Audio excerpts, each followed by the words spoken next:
Hey everybody, hope you're all doing well. My name is Steven and this is the Storytime channel.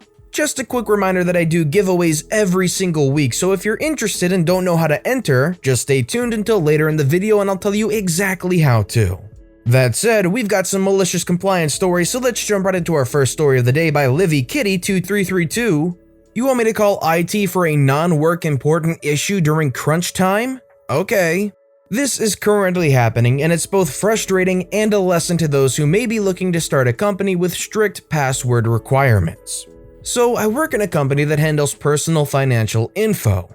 Due to this and the thing we all know is happening, forcing most of us to work from home, my company has become security focused, bordering on the ridiculous. One of the things that isn't very secure is the fact the password into our computers acts like a type of master password for everything from my email to my job-related websites and functions. I guess they do this to make it easier on IT, but my spine itches when I think about it. Whatever, not my circus. Well, recently the CEO decided to push a mass password update across all computers, both in office and out. Last week, I was randomly kicked from the system due to this password requirement, and while annoying as it messed up my flow, I just shrugged and plugged in a new password. Everything gets updated to the new password and works perfectly, except for the company's business messenger program. This program is only there so those with access to it can message those in the company with work-related, spoiler, it's never work-related, issues or concerns. You know, the very thing your work email can accomplish very well with less than half of the issues. The main reason that my management staff wants us to have it on, but will never admit to it, is because the messenger is set up to automatically kick you into idle status if your computer doesn't sense movement for 5 minutes. Basically, it's a very anal sleep mode function that also keeps time for how long your idle is and announces that time to anyone who scrolls over your name. Normally this isn't a big issue, as even before work from home people would need bathroom breaks or a quick snack. Except currently my workplace is dealing with a massive wave of new work as the current economic climate is causing everyone and their mothers to suddenly want their financial history spotless and in perfect order. Huge workload equals pressure on management equals suddenly everyone's manager is very anal about your production. It suddenly becomes mandatory to always be logged into the messenger while on the clock. That leads us back to the password change and messenger no longer working. I shoot an email to my manager letting her know my messenger is down so she knows why, and I go back to working. I think, whatever, it's not important to my job, so they probably won't have me worry until crunch is over. Nope, I get an email back asking me to call our IT number. The problem is, as you can imagine, our IT has been swamped since March, as they suddenly had 1,000+ employees suddenly applying to work from home. I got lucky as I'm pretty decent with computers and could do the transfer without them walking me through it, so I was out of the office by early April. And they had been dealing with staffing issues even before it became a hazard for all 3 of them to be in an office the size of a closet. It's also a problem as they can no longer pop into the elevator to come visit me, but it now takes remote logging into my computer, trial and error, then seeing what sticks. As an example, last time I called them, it was due to my mic not working on the program they wanted us to use to train new hires. In the past, this would have maybe been a 20-minute fix. Now, fixing it took over 2 hours. Cue me frantically emailing manager why I didn't need to do that / why it was a bad idea, and her firing back with, "Company says it's mandatory to be logged on." Cue me putting it off till today as the response of "call IT" came late on Friday, and I was desperately hoping it would end up being a "time will fix it" issue. Yes, I know that's stupid, but I was desperate, okay? Cue me getting an email from management a few hours after clocking in telling me I had to get this issue fixed. Finally, cue malicious compliance. Thank you to those who stuck around. I shrug my shoulders, close down my work, and dial up IT on my phone. I get an answering machine and leave my details, secretly hoping they are too swamped to get to me. They call back an hour later and it goes as follows. "We got a message you can't log into, insert messaging program name due to a password issue." Yeah, the password update last week forced me to update my password and I did. Everything else transitioned to the new one fine except for program. Okay, should be an easy fix. Can I get your computer ID number? Yeah, see, I'm working from home on a personal laptop, so… Okay, no problem. I'll just need you to… Walks me through the steps to let me remote into my laptop. Cue about 45 minutes of trial and error, trying different passwords and email combos, awkward silences broken by the occasional muffled curse on his end, and him needing to unlock my account every 5 minutes due to security locking my account. Okay, good news is I figured out what happened. Basically, during the forced password update, your messenger used the wrong username and updated with the new password, causing a mix-up that I fixed with a new password. He gives me new password. Okay, sweet. So, bad news? The bad news is as everything is connected, I had to change your password for everything to the new one. And it can take at least an hour for the new password to be recognized, and it might not work the first time. Me, silence as it slowly dawns on me. IT sighing. I've already sent a transcript of this to your manager and the floor manager. I suggest trying the new password to see if something stuck faster. And if it doesn't work in an hour, call us back. We hung up and I tried the new password and nope, it's not been updated yet, and for security reasons, my old one is no longer accepted. I get a call from my manager asking about the email she just got, and I give her the quick version. She demands I try the new password. I do, still nothing. She asks again, nothing. She tells me she's going to call IT and hangs up. I get a call from my floor manager, my manager's boss, asking why I haven't worked anything in by now what has been an hour. I explain. She asks if I can come into the office. I tell her that A, I am not comfortable with that, and B, even if I was, the password would still not work for my desktop. She tells me she's going to call IT. So far, I haven't gotten a call back, and I really hope the IT guy who called me went to lunch to avoid the crap show my managers tried to drag him into. Meanwhile, I get to sit on my thumbs for at least an hour, then go on my legally scheduled lunch, and come back with the hope the password took effect. If not, I call IT again and hope they answer. The best part, I'm still getting paid as I cannot clock out and they can't require me to make up lost production. As it's been documented, my manager requested me to do this. Not the first time something like this has happened, and I've learned to document everything. Moral of the story to those looking to run a company: don't have stupid security methods that tie everything into one password. It's definitely online security 101 to have a different password for pretty much everything. So let me ask you guys, do you have a bad habit of tending to repeat passwords, or are you rigid and make sure that every single account has a different password? Let me know your thoughts in the comments down below. This next story is also by LivyKitty2332. All questions go to you even though you're new? Okay. I posted about a recent malicious compliance and it made me think of a past one at my job that went over my head, as normally I try to be a people pleaser. That being said, I also respect knowledge over seniority, so looking back, what I did fits my attitude. I've worked for the same financial company for a few years. I enjoy it, I'm good at it, and the company reflects this fact by allowing me extra privileges such as training new hires, cross-training new areas, and recently a promotion, so I got more pay for my knowledge. Unfortunately, knowing your job can come with some drawbacks, and mine came in the form of leaving my high production, no-nonsense team for a newly formed team mostly made of new hires, including a brand new manager whom we'll call Barbie, cause she's bright blonde and a bit of an airhead. When I got the news, I wasn't thrilled as I enjoyed my team, but I knew there wasn't anything I could do. I was even less thrilled when I found out Barbie had only been a manager once before this current job, was barely 5 years older than I was 26 at the time, and had never worked financial before. I still have no idea how she got this job beyond she either A, let them underpay her, or B, lied about her qualifications. My first private sit down with her was her basically telling me how nervous she was and how much she was going to be looking for me for help. Okay, whatever, I don't mind helping as it makes me feel good. Well, helping quickly turned into teach the new people and me. Every time I got an email for help, I'd get up and go to their desk to look over the issue at hand.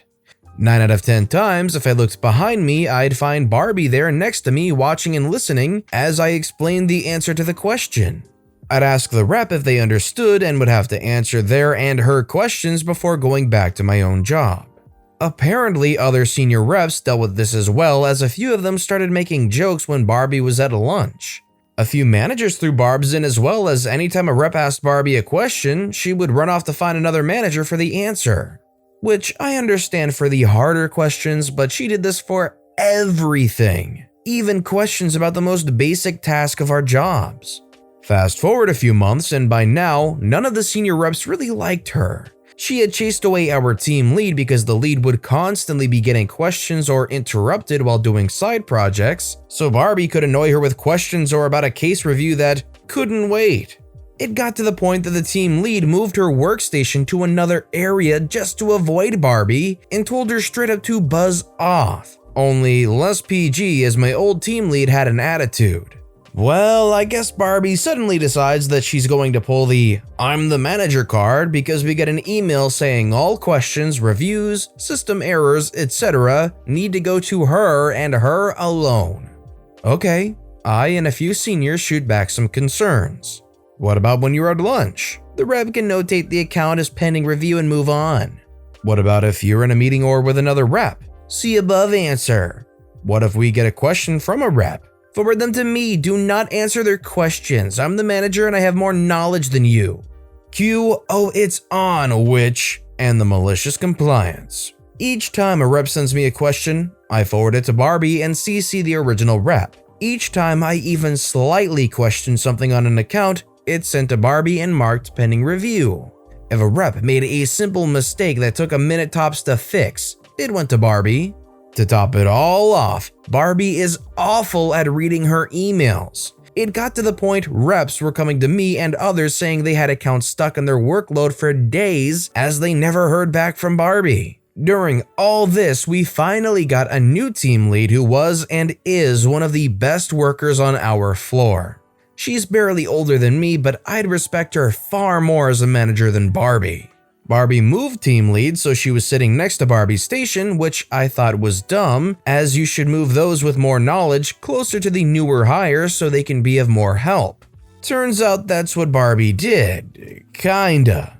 Barbie was still having people send her questions or accounts to review. Only now she was then peeking over her divider wall to ask team lead for the answer, then would email the answer back as if it was her own. I was between the middle of my team's desk spine, but close enough to hear everything. During this, people, me included, were still sending her accounts we didn't want to work or had questions about. Some of the newer people would even send the last of their workload for the day as they knew leaving without finishing was frowned upon. But sending them for reassignment was okay. It got to the point that not only were new hires not getting the knowledge they needed, but the team's production was trash as accounts would end up in limbo until they got reassigned.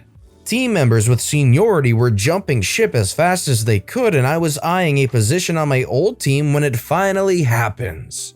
I come in one day and discover my team has been fully dissolved.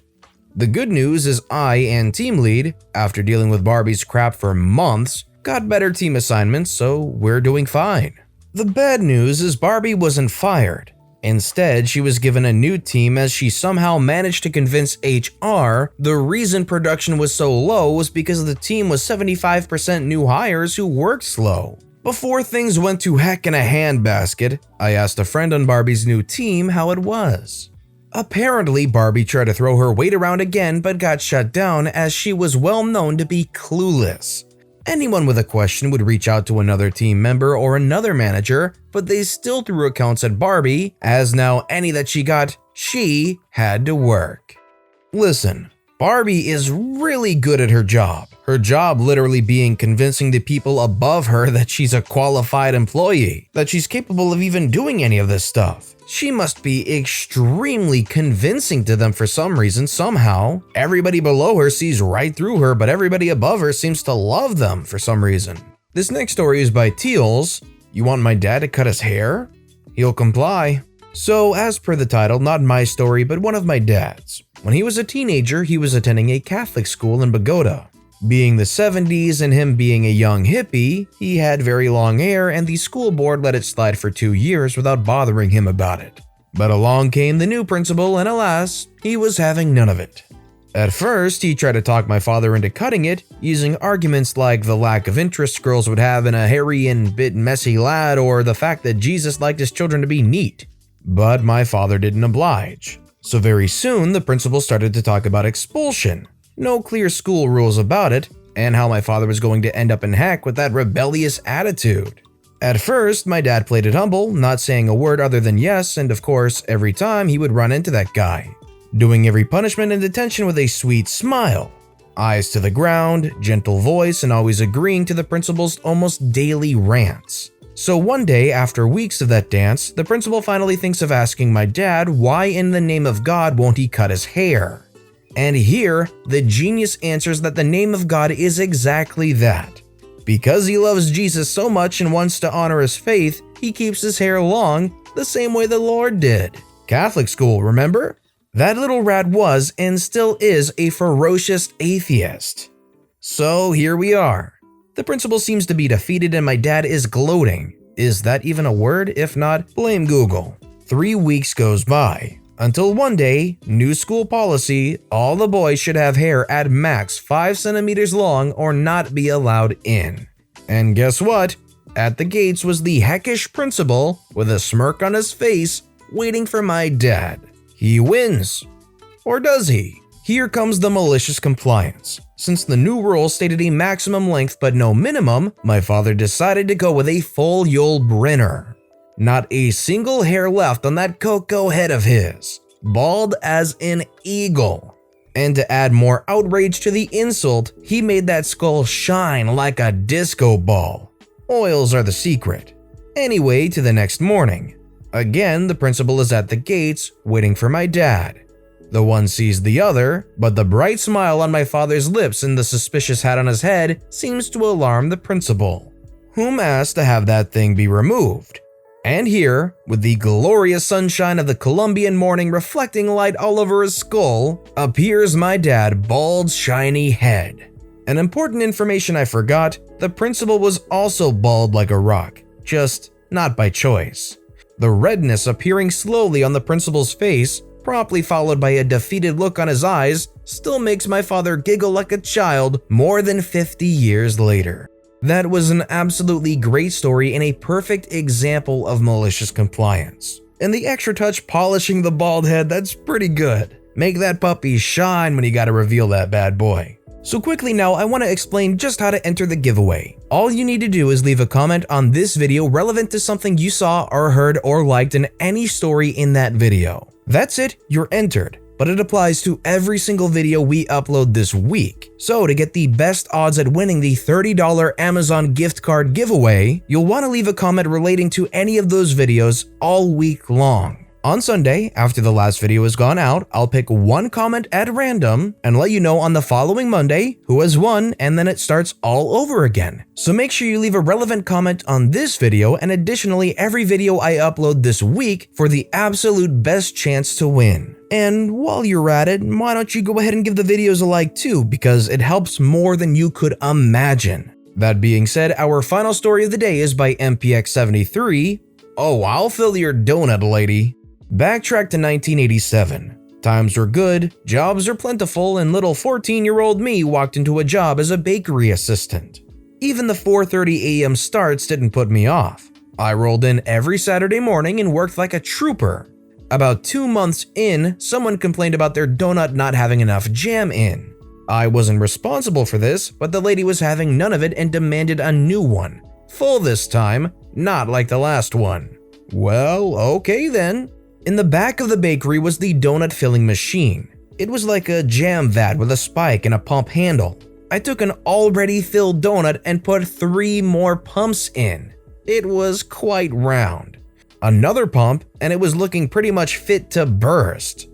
Back at the counter, the lady was looking impatient.